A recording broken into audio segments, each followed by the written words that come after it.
खबर शामिल करते चलेंगे कोहाट से, जहां पर सुपरिटेंडेंट जेल मोहतसिम बिल्लाह मरवत ने डिस्ट्रिक्ट जेल कोहाट का तफसीलन विजिट किया। असार अली बंगिश की रिपोर्ट के मुताबिक सुपरिटेंडेंट जेल मोहतसिम बिल्लाह मरवत ने डिप्टी सुपरिटेंडेंट मोहम्मद इब्रार दाऊद और लाइन ऑफिसर के हमरा जेल के तमाम लाइन एरियाज, स्टाफ बैरक्स और रिहायशी हिस्सों का तफसीलन विजिट किया। इस दौरान सुपरिटेंडेंट ने इंतजाम का बारीक बिनी से जायजा लिया और मुख्तलिफ सेक्शंस का विजिट करते हुए सिक्योरिटी और दाखिली नज़्म ज़ब्त के मेयार का मुशाहदा किया। मुआयने के मौके पर वॉशरूम्स और किचन की सफाई भी चेक की, जहाँ मजमूई तौर पर सफाई की सूरत हाल को इत्मीनान बख्श करार दिया। सुपरिटेंडेंट मोहतसिम बिल्लाह मरवत ने स्टाफ बैरक्स और दीगर अहम मकामात की अमूमी हालत पर इत्मीनान का इजहार किया। बस रोड से खबर शामिल करने चले, जहाँ पर कमिश्नर गुजरांवाला नवीद हैदर शरासी ने सैलाब के दिनों में बेहतरीन कारकर्दगी दिखाने वाले अफसरान को अवार्ड से नवाजा।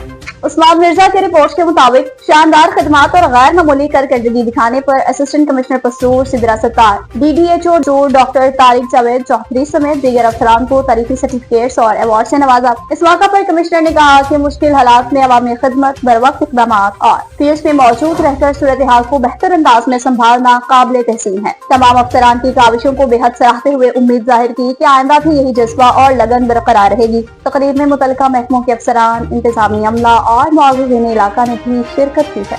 डिप्टी कमिश्नर टोबा टैक्सिंग की हिदायत पर असिस्टेंट कमिश्नर कमालिया इकरा नासिर ने कब्जा माफिया के खिलाफ घेरा तंग कर दिया। गुलजार हुसैन रहमानी की रिपोर्ट के मुताबिक DRC में कब्जा से मुतालिक मौसूल होने वाली मुतअद्दिद दरख्वास्तों का फौरी एक्शन लेते हुए मौका का मुआयना किया गया। इस सिलसिला में असिस्टेंट कमिश्नर ने कमालिया शहर और शहाबुल शाह में कार्रवाई करते हुए मालिकान की अराजी पर होने वाले नाजायज कब्जे वागजार कराए। कई दरख्वास्तों पर मौका पर ही फैसले किए गए, बाकी दरख्वास्तों पर भी मेरिट पर कार्रवाई का आगाज कर दिया गया। असिस्टेंट कमिश्नर कमालिया नासिर ने कहा कि वज़ीर-ए-आला पंजाब मरियम नवाज शरीफ की हिदायत की रोशनी में कब्जा माफिया के खिलाफ जीरो टॉलरेंस पॉलिसी के तहत सख्त कार्रवाइयाँ जारी हैं। मालिकान के हुकूक और इनकी जमीनों का तहफ़्फ़ुज़ हुकूमत की अव्वलीन तरजीह है। इस सिलसिला में किसी भी किस्म की कोताही बर्दाश्त नहीं की जाएगी।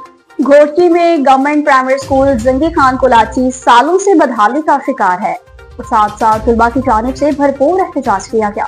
सफ्तर बलोच की रिपोर्ट के मुताबिक तहसील मीरपुर मथेलो गांव शेर मोहम्मद खान कोलाची में 20 साल कबल तक मौसर स्कूल 1 साल से बंद हो चुका है। मुजाहरीन इलाका मकीनों के मुताबिक तैनात उसातिज़ा भी गैर हाजिर हैं, जिसकी वजह से 100 से ज्यादा तलबात का मुस्तकबिल तलीम जैसी नेमत से महरूम है। स्कूल की बिल्डिंग 1 साल से बूथ बंगले का मंजर पेश करने लगी। तलीम मुतासर करने वालों के खिलाफ नोटिस नहीं लिया गया। आस लगाए बैठे हैं कि कमसन बच्चे तलबात स्कूल बहाल देखने के मुंतजिर हैं। मुतालबा किया कि स्कूल में 2-4 उसातिज़ा तैनात करके तलीम का मयार बरकरार रखा जाए, ताकि मुस्तकिल तालीम से मुल्क पाकिस्तान के साथ बच्चे अपना भी नाम रोशन कर सकें।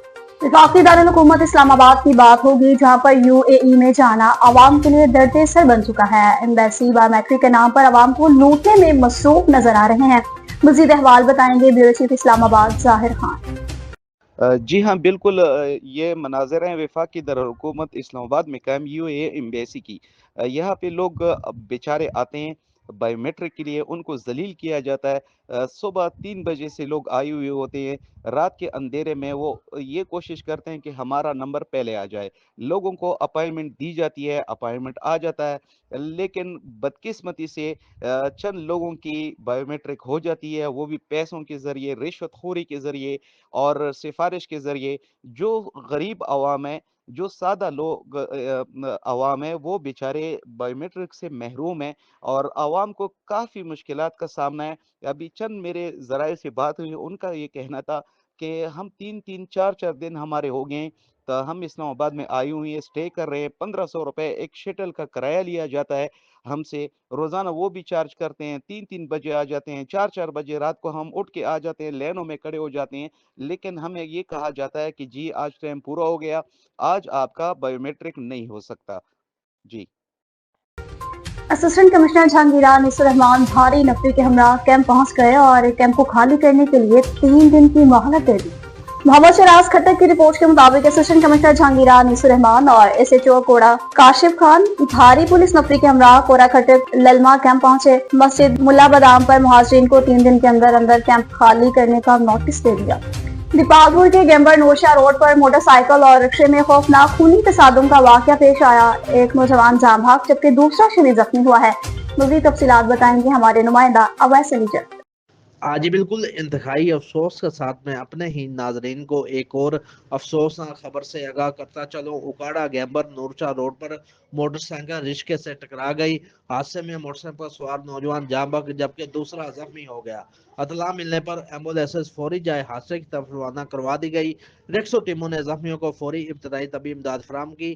ابتدائی طبی امداد فراہم کرنے کے بعد ہسپتال منتقل کر دیا، جبکہ لاش کو ضروری کارروائی کرنے کے بعد DHQ ہسپتال منتقل کر دیا۔ جاں بحق ہونے والے نوجوان کے حوالے سے میں اپنے ہی ناظرین کو بتاتا چلوں کہ جاں بحق ہونے والے نوجوان کی شناخت راشد علی ولد وارث علی 24 سالہ تقریباً سکنہ 55 فورل کے نام سے ہوئی۔ زخمی کے حوالے سے میں اپنے ناظرین کو بتاتا چلوں کہ زخمی کی شناخت عدنان علی ولد ذوالفقار علی 19 سالہ تقریباً سکنہ 56 فورل کے نام سے ہوئی۔ اویس علی جٹ، نمائندہ NAN 24 نیوز، جنرل سیکرٹری تحصیل پریس کلب دیپال پور۔ جی خبروں کا سلسلہ آگے بڑھائیں اور آپ کو بتاتے چلیں کہ جھول کے قریب چک نمبر 11 میں اسلم ارائی پر حملے کا واقعہ پیش آیا ہے تو دوسری جانب پولیس خاموش تماشائی کا کردار ادا کرنے لگی ہے۔ چک نمبر 11 میں نون لیگ کے منتخب کونسلر اور مرکزی تنظیم ارائن یوتھ ونگ کے general secretary Aslam ارائن per Yasir but, Azhar but, منور ارائن اور کچھ نامعلوم افراد نے مبینہ طور پر حملہ کر دیا۔ حملے کے نتیجے میں اسلم ارائن شدید زخمی ہوا ہے، جنہیں فوری طور پر سول ہسپتال سانگھر کی ایمرجنسی میں منتقل کیا گیا، جہاں ابتدائی طبی امداد کے بعد انہیں سرجیکل وارڈ میں داخل کیا گیا۔ آخر اطلاع تک واقعے کی کوئی بھی اصل وجوہات معلوم نہ ہو سکی۔ مرکزی تنظیم ارائیاں پاکستان کے سرپرست اعلیٰ سردار عبدالمجید ارائن نے واقعہ کا سختی سے نوٹس لیتے ہوئے احکامات جاری کیے اور تعلقہ سنجھورو سینئر نائب صدر عرفان ارائن سردار کے احکامات پر عمل پیرا ہوتے ہوئے سول ہسپتال سانگھر پہنچے۔ حالات کا جائزہ لیا۔ اسلم ارائن نے کہا کہ ارائن برادری ایک پرامن برادری ہے، قانون کو اپنے ہاتھوں میں لینا نہیں چاہتے، اس لیے قانونی راستہ اختیار کر رہے ہیں، پر پولیس کو اطلاع دینے کے باوجود بھی کوئی بھی قانونی کارروائی نہیں کی گئی۔ انہوں نے اعلیٰ حکام سردار عبدالمجید ارائن، JIG شہید بنظیر آباد، SSP سانگھر، SHO منگنی سے مزید مطالبہ کیا کہ حملہ کو فی الفور گرفتار کریں اور ان کے خلاف قانونی کارروائی کی جائے تاکہ مجھے انصاف مل سکے۔ اور نشیر و فروز کی بات ہوگی، جہاں پر پریس کلب نشیر و فروز پر بھی نامعلوم مسلح افراد کی جانب سے فائرنگ کر کے حملہ کر دیا گیا۔